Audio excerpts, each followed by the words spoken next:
میں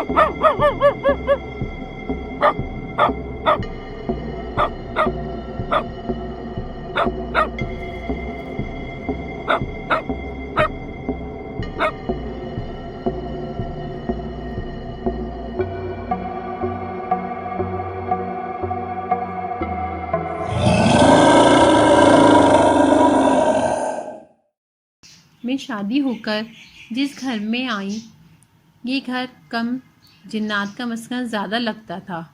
حویلی ٹائپ یہ گھر، جس میں 2 پورشن تھے اور اس کے اوپر چھت۔ دونوں پورشن میں تقریباً 5 کمرے تھے۔ گھر کے آگے بڑا سا لان جو کہ ہریالی اور درختوں سے بھرپور تھا اور کافی خوبصورت لگتا تھا، لیکن رات کے وقت کے بہت خوف دلاتا تھا۔ اور اتنے بڑے گھر میں رہنے والے کون؟ صرف میری ساس اور شوہر اور اب تیسرا فرد میں۔ اس گھر کو میں نے جنات کا مسکن اس لیے کہا کہ سناٹا یہاں دن کے وقت بھی رات جیسا ہوتا تھا۔ ساس میری کمگو تھیں، کمرہ بند کر کے اپنی عبادات تسبیحات میں لگی رہتی۔ شوہر آفس ہوتے، میں اس گھر میں اکیلی بھلا کیا شور مچاتی۔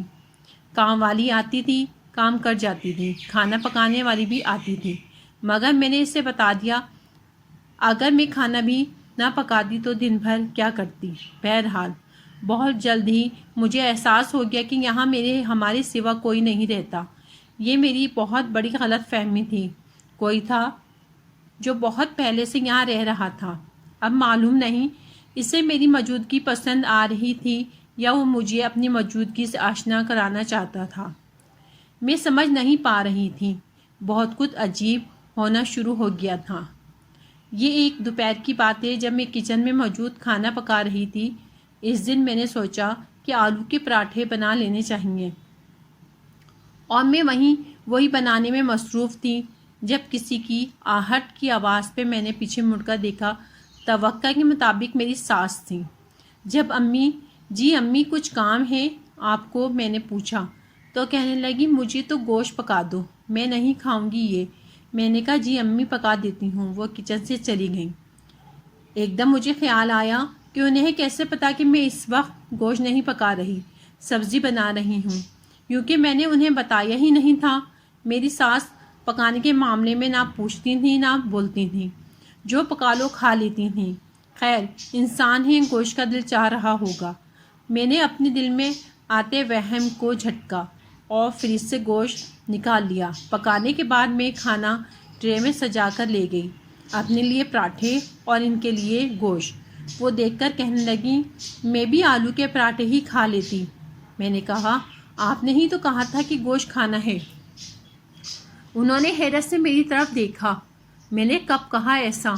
ان کے پوچھنے پہ میں نے حیران ہو کے بتایا کہ آپ نے کچن میں آ کر کہا تھا کہ گوشت پکا دو۔ وہ مسکرانے لگیں اور بولیں یہ گوشت کی پلیٹ اوپری منزل کی سیڑھیوں میں رکھاؤ۔ میں نے سوال کرنا چاہا تو انہوں نے منہ پر انگلی رکھ کر خاموش کرا دیا۔ میں سمجھ چکی تھی معاملہ کچھ اور ہے، چنانچہ چپ چاپ پلیٹ اوپر والی سیڑھی پر رکھائی اور حیرت کی انتہا نہ رہی اس وقت جب یہ پلیٹ شام کو مجھے خالی ملی۔ اوپر تو کوئی رہتا نہیں ہے، کھانا کس نے کھایا؟ وہ جو کوئی بھی تھا، یہ میری اور اس کی پہلی ملاقات تھی اور میرے ساتھ ہونے والے عجیب واقعات کی شروعات تھی، یہیں سے ہوئی تھی۔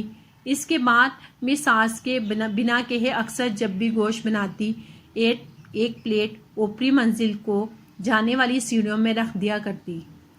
کبھی کچھ میٹھا بناتی تو وہ بھی رکھ دیتی، پھر پلیٹ خالی ملا کرتی تھی۔ میں سمجھ چکی تھی یہاں جنات ہیں۔ بہرحال ہمیں کوئی نقصان نہیں دیتے تھے، بس کچھ عجیب واقعات ہوتے رہتے۔ کبھی کسی بچے کے رونے کی آواز آتی، کبھی ایسا لگتا بہت ساری لڑکیاں آپس میں مل رہی ہیں، ہنس رہی ہیں مل کر، کبھی لگتا کوئی عورت میرے پیچھے سے گزری ہے۔ کچھ زیادہ حیران کن بھی ہو جاتا۔ ایک دفعہ یوں ہوا کہ نہانے چلی گئی، اس وقت میری ساس سو رہی تھیں۔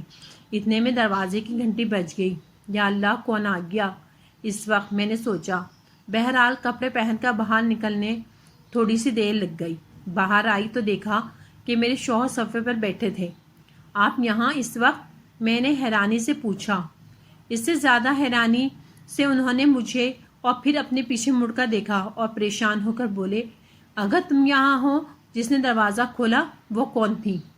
کیا مطلب؟ میں نے حیرت سے پوچھا تو کہنے لگے، دروازہ بھی تم نے کھولا ہے اور باتھ روم سے نہا کر بھی تم آ رہی ہو۔ میں تو اس لیے جلدی گھر آ گیا کہ میری آج طبیعت ٹھیک نہیں۔ میں نے انہیں بتایا کہ دروازہ میں نے نہیں کھولا۔ بہرحال ہم دونوں میاں بیوی نے بات کو زیادہ کریدا نہیں، ہم سمجھ چکے تھے۔ پھر ہوا یوں کہ کچھ دن بعد مجھے خوشخبری ملی کہ ماں بننے والی ہوں۔ یہاں سے میرے ساتھ ہونے والے واقعات کچھ بھیانک رخ اختیار کر گئے۔ اس رات میں اپنے اور میرے شوہر باہر گھومنے گئے تھے۔ واپس آ کر جب ہم سوئے تو اس رات جو ہوا میرے لیے ناقابل برداشت تھا۔ رات کے نہ جانے کتنے بجے کا وقت تھا جب کمرے کا دروازہ کھلا۔ ایک عورت جو قد میں لمبی اور جسامت میں اچھی خاصی چوڑی تھی، سیاہ لباس میں اندر داخل ہوئی۔ اس کے چہرے پر بائیں گال پر کٹا سا تھا، جیسے کسی وقت میں شدید آگ لگنے سے کھال جھلس گئی ہو۔ اس کے ہاتھ میں کوئی نوکیلی سی چیز تھی، چاقو ٹائپ۔ وہ بیڈ پر میرے پاس آ کر کھڑی ہو گئی۔ میں اسے دیکھ رہی تھی اور ایسے کہ میرا سارا جسم سن ہو چکا تھا۔ میں صرف اپنی آنکھوں کو حرکت دے سکتی تھی اور آنکھیں پھاڑے اسے دیکھ رہی تھی۔ اس عورت میں سے بڑی گندی بدبو اٹھ رہی تھی۔ اس نے ہاتھ بڑھا کر وہ نوکیلی چیز میرے دل پر رکھ دی اور پھر وہ اسے چلاتی ہوئی میرے پیٹ تک لے آئی۔ پھر اس نے ہاتھ میں ایسے اٹھایا جیسے وہ چیز میرے پیٹ میں گھونپ دے گی۔ جیسے ہی اس کی نوکیلی چیز جو کہ چاقو ٹائپ تھی میرے پیٹ تک آئی، میں نے زوردار چیخ ماری اور اٹھ بیٹھی۔ میں پسینے میں شرابور ہو رہی تھی۔ میری آنکھیں اپنی ہی چیخ سے کھلی تھیں۔ میرے شوہر بے خبر سو رہے تھے۔ کیا وہ میرا خواب تھا؟ میں نے سوچا، مگر نہیں، یہ خواب نہیں تھا، کیونکہ کمرے کا کھلا دروازہ جو کہ میں رات کو لاک کر کے سوتی تھی اور کمرے میں پھیلی شدید ناگوار بو اس بات کی گواہی دے رہی تھی کہ جو کچھ ہوا وہ محض خواب نہیں تھا۔ جیسے تیسے کٹ کے رات گزری۔ صبح رات والے واقعے کا ذکر شوہر سے کیا تو وہ بھی کچھ پریشان ہو گئے۔ کہنے لگے، یہ بات تم امی کو بتا دو۔ دوپہر کو جب میں کھانا لے کر ساس کے پاس بیٹھی تو میں نے انہیں ساری بات بتائی۔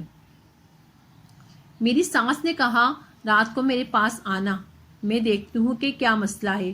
اتنا تو میں جانتی ہوں کہ اس گھر میں رہنے والے جنات کا قبیلہ ایک عرصے سے اس گھر میں رہ رہا ہے اور وہ نقصان پہنچانے والا نہیں۔